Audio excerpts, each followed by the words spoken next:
Hello everyone, my name is Meads. Welcome to my channel, and we're going to have a discussion regarding model kits that's in front of us. So the question is, should I be buying or even supporting companies that are making kits such as these? So first off, we know that Bandai is the one who's creating all these model kits for us. They have their own research and development. They're also paying for the marketing, advertising, as well as they're licensing the right to produce such kits. And now we see, or the other hand, we see knockoff companies that are, trying to, gain some money out of, their ideas. They're producing knockoffs, which by my definition is like a replica of an original thing, in some ways, but to a lesser degree or having lesser quality. And, that's what we see on knockoffs. The pieces are not connecting properly. Do not, but I can't really say much about knockoffs since I haven't bought one, other than the kits right in front of us, if you ever consider them as knockoffs. But, this is the third kind of model kits because they're in a gray line. They're not quite knockoffs because I haven't seen Bandai made these kits or mass produce these kits for the public. So it's kind of in a gray line.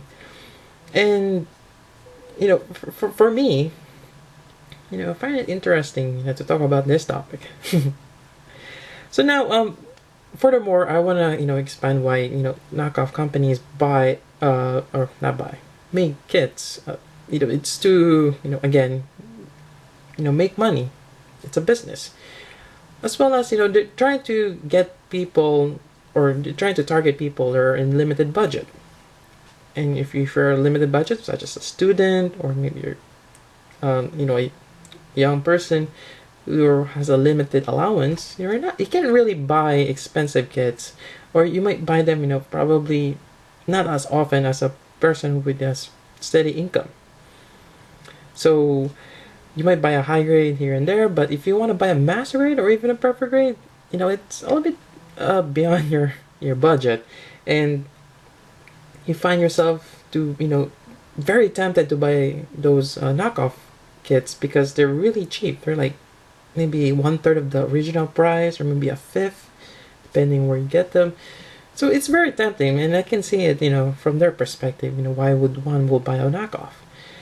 But on the other hand, if you do buy a knockoff, you're kind of sacrificing the quality, which they don't have to go for, because Bandai, a reputable manufacturer, make kits, and they make sure that what you see on the box is what you build. It's what you're gonna get on the end product, and which I'm really, really happy. And I thumbs up to them for doing that, because sometimes it's very frustrating to build a model kit and it doesn't look like the box. It looks like crap. Sometimes it happens, and it just depends on the company who's making it.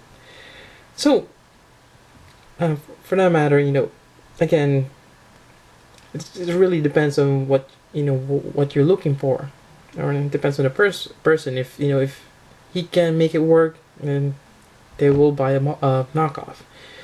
But for me, I have a steady income. I think I can afford. I actually would prefer a Bandai model kit. I really love their quality. It's really awesome, and I never had problems with it. Especially recently, they've increased their standards. They have better quality. Also, the engineering that comes with it, it's truly awesome. So for me, I would support Bandai all the way. Especially they're the ones who are creating all these Gundam model kits. But there's also a void on that. There's a little void that certain kits are not as popular, and we all know that Bandai create or produce small kits which are popular. It just makes perfect business sense to make kits that people will buy. And there's certain kits like maybe the Nightingale. Maybe it's a good example. Not a lot of people like the design. It's a little bit too bulky, kind of like bug-like, and it's a little bit weird. And maybe another good example is the O. I find that not a lot of people like it. Compared to an Exia. Exia, it's it's a very likable design. It's very streamlined. But the O is just too bulky. And you know, some people like that, but not a lot. So, you know, you're probably not gonna, you know, produce that because it's not gonna make them, you know, a lot of money to continue on their business. So, you know, so there is that void, and because certain companies like you know, Mall Comprehend, you know, kind of fill that gap in and try to produce mall kits that, you know, maybe have better details, or you know, design differently or based off something. Because this SD Nightingale, I saw a resin kit before it, and I was tempted to buy it, but you know, when I heard about the mall kit, like, oh, that's awesome. Because for me, I prefer the mall kit as opposed to the resin. But you know, sometimes I do try resin just to give it a shot. So yeah, and where was I? So they kind of fill in the, you know, the void, you know, mall builders such as myself, you know, wants to have. And I find it, you know, great that they're doing that. You know, I'm very thankful that they're creating mall kits such as this, because for me, they're SD, which is a great plus. I love SDs. Not to mention they're creating, you know, a unique kit, and it adds a, I guess, value to it, because are not mass produced. You know, Bandai kits, when they produce it, it's gonna be there for months, maybe years. It's gonna always be there. But for kits like this, you know, they're limited release or limited batches, so it kind of adds to that value. And not to mention that these kits are, you know, priced just right. They're not too expensive. They're about, you know, the price of a bigger high grade, and I think that's just reasonable for the details and the bulk you're getting out of them.